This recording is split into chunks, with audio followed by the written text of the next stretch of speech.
Welcome back. This is why the government shut down and what it means to default. The story of Average Bill, Part 3.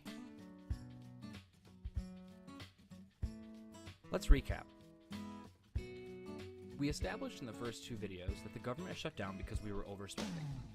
And we told the story of why the government was overspending. We broke it down into terms that we could really understand, and we applied it to average bill.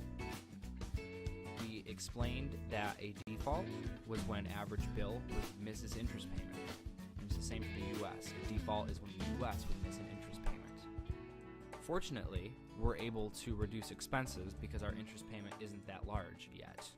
So Bill was able to rearrange his expenses and he was able to make his interest payment. There's only one way to miss an interest payment, and you have to voluntarily choose to miss an interest payment, or you can't afford to make it. And when you run deficits, you basically are overspending.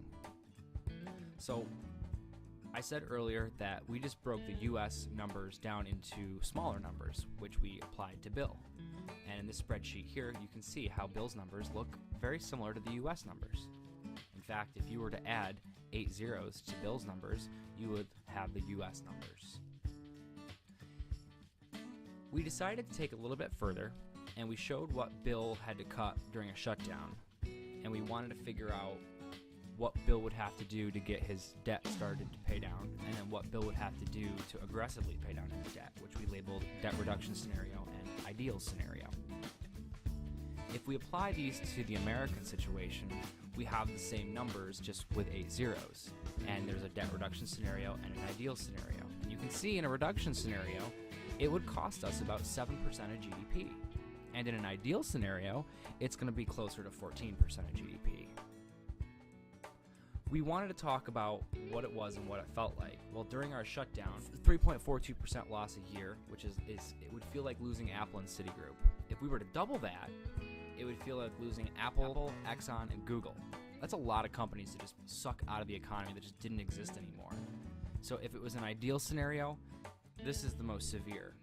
It would feel like losing Apple, Exxon, Google, Berkshire, Walmart, General Electric, Microsoft, and Citigroup.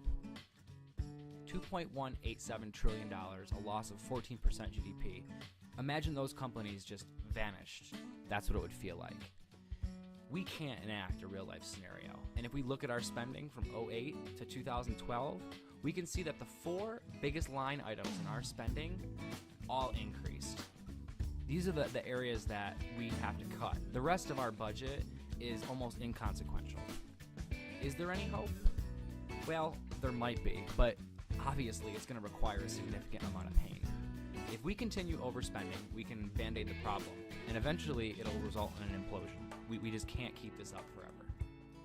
If we were to enact a shutdown scenario for an entire year, so if the government was shut down for an entire year like it was, a month ago, it would feel public unrest.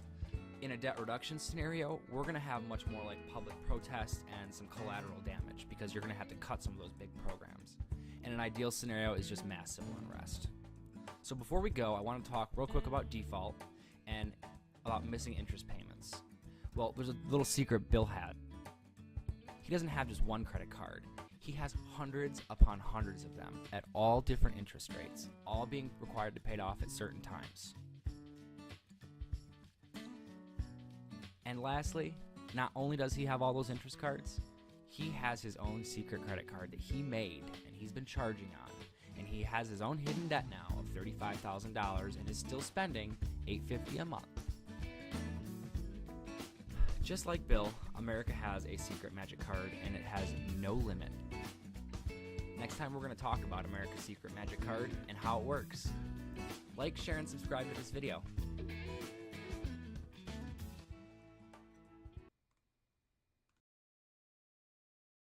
Created using Powtoon.